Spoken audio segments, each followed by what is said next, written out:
So if I hit the A key gives me vertices. The S key gives me edges. The D key gives me faces.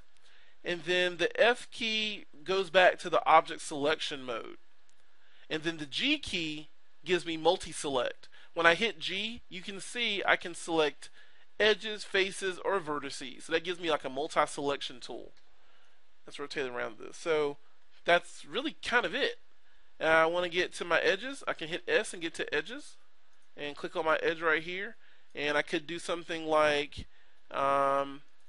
this is where the power starts coming in. So let's go in here and let's undo that.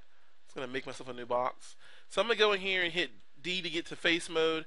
And I'm going to hit Z to get to my extrude tool. So when I hit Z, look at that. It gives me my extrude tool. I can extrude this out. And you can see it lets me extrude that. And I could come here and click on this guy. And what you'll notice is, the reason why I wanted to show you by clicking on another face, it doesn't reactivate the extrude tool. Even though it looks like it does, it looks like it wants to reactivate it. The original extrude is what's still active. So if I click on any of these other ones, it's not going to extrude those, but it will go back and keep extruding the original extrusion that I did. To end this process, you want to hit the enter key, and that will make that extrude real. So now my extrusion is real. I can also come in here and cut this. So I could use my cut tool. This is really cool. I'm gonna go here and get my edge tool, or get my edge sub objects. And to select things, to make sure you're selecting everything inside of Silo, you do have to do something a little bit different than you do it inside of other 3D programs. Usually you would left mouse click and drag and be able to select all these edges, but you can see when you left mouse click and drag, Silo only selects the things that are currently visible to the camera. So this edge over here didn't get selected. But if you want to select through your model, hold down the middle mouse button and drag over those edges, and you'll see all my edges all of them got selected that time. So that's just a little trick. Remember, if you left mouse drag over a selection, it only selects what's visible to the camera. If you middle mouse drag selection, it'll select everything else. So I've got this selected. I'm going to hit the X key. So when I hit X, it gives me a cut. And you see it gave me a cut all the way around my model because I selected my whole model. If I can select all these, hit X, and it gives me a cut. And then the other thing that's really nice about working with this is that I have, we talked about this in the beginning, this is a polygonal modeling toolkit, but if I hit the C key, the C will start to subdivide my model. So C subdivide, C subdivide, C subdivide, C subdivide. So there's my model, and it's been subdivided a couple times.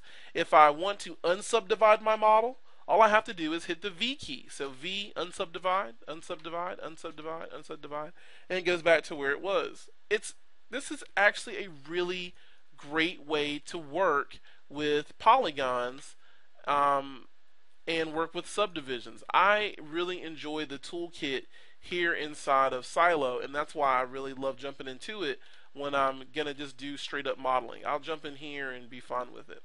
Now, one thing you'll see if you look at my the shading that's on my subdivision surface right now, my polygon / subdivision surface, is that it looks a little faceted. Well, I can fix that. I'm gonna right click on that surface, and I'm gonna go down here to where I can see it says Object Display Mode, and I'm gonna say Smooth Shade Mode. And when I do that, you see, look at that. It shows up just like it would in any other program with the smooth shade. I can now unsubdivide it. I can subdivide it, unsubdivide it, and you see it has that smooth shading to it as if it were in any other 3D program that understands subdivisions and polygons. Now you can go through here and when you look in your modify panel, you'll start to get used to a lot of your tools.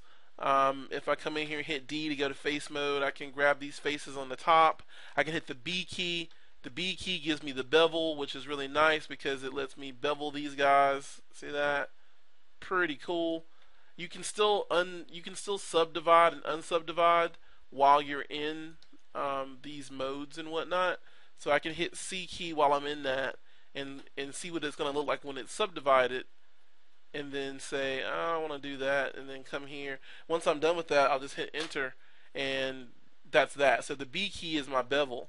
If I look at my modify panel or my modify menu, I can see where all of these guys come in at. So it's kind of nice because if you look, I've got my bevel and I've got my brake and I've got my bridge. The bevel is just B, the brake is Control B, and then the bridge is Shift B. Right? To fill a hole, so Shift plus F to fill. To flatten, I can do Alt, Shift, and F. Invert my scale, my local move, and then my local scale, and then merge is Control M. So a lot of things are actually very much attached to shortcut keys that make sense for what they do. They try to do it something that is relatable to the command that you're actually doing.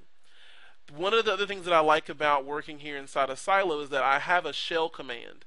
And I really miss that sometimes from Max when I'm modeling in Maya. It's like I don't have that shell command to be able to give things thickness really quickly. But in here, I do have a shell command, and what's nice about it, let me actually blow this open. I'm going to go into let's just go into face mode and delete these guys here. So I'm just going to delete that. And what's nice is, like I said, I can select all of this and I can hit K to get my shell. And look, see that? It gives me a really nice shell very quickly. I'm going to unsubdivide this. So it gives me a shell and lets me, basically gives me a shell of my object. And it does it really quick and really clean. I really enjoy the way that Silo's modeling tools are very efficient. So I'm going to hit S to get my edge tool. I'm going to click on one of these edges. You can click on an edge. If you double click an edge, it will select the whole loop. And I'm just going to use my slide tool. So right over here in my window, in my perspective toolbox rather, I'm going to hit slide. And by doing that, I get the little manipulator here, and I can slide this guy along this surface. What's really nice about the slide tool is that you'll see that this right here starts to match the topology that you slide it close to. If I slide it close to this up here, it'll be straight. If I slide it closer down here to the bottom, you see it starts to bend like the original topology of my model. That's really handy a lot of times. So I'm going to do that and get this guy. And if you want to repeat last command, it's a little long type of shortcut, but it's Control Alt and Z will let you repeat last command. And I believe, let's make sure, because that was the command. Let's just make sure. Let's come in here and slide. Oh, there we go. So slide. Let's slide that. So this is slide here and hit enter. Let's make sure, because I really thought this was and I'm going to hit X to cut that. I'm going to select all these. Control Alt Z. Yeah, Control Alt Z is your repeat last command shortcut key. It's like I say, it's a little long to be able to do something so simple, but it is what it is.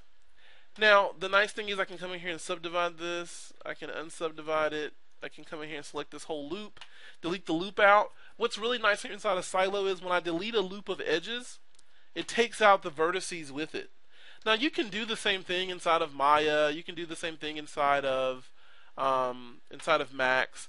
But the nice thing that I like inside of Silo is you don't have to do any kind of special command, because inside of Maya you have to hold Control when you hit delete to be able to remove the edges and vertices. But inside of Silo, you just basically double click on it, hit delete, it's gone, takes everything else with it, and your model is still the way it's supposed to be. So let's undo that. So the other thing that's really nice here inside of Silo, I'm going to subdivide this. I'm going to hit C to subdivide, C to subdivide, C to subdivide. You can see that I've got a rounded edge right here, but I really wanted this to be flat. I didn't want this to be rounded. I wanted this to be flat. I'm going to double click this interior loop edge. I'm going to come here to my subdivision menu, and I'm going to say crease. And you see it creased the edge for me. I'm going to double click this out here, and go to subdivision and say crease. And you can see that silo indeed does have creasing. It can crease edges inside a silo, which is fantastic. A lot of programs now, like Maya and Max, let you be able to crease your edges, which what's really great about that is you get a tight edge without having to add in a bunch of extra geometry. Because in the past we would have had to put in supporting geometry to make this thing remain solid like that. But now I can just do crease edges, and look at that. I can flatten this out. It's a nice tight crease on this, and everything is there, and I can crease that. So you can see that I could have one creased hard edge on my model and the other ones be rounded, or vice versa. It's really nice. I can come in here and do those things to this, and it's pretty cool. I actually enjoy being able to do that. Let's just redo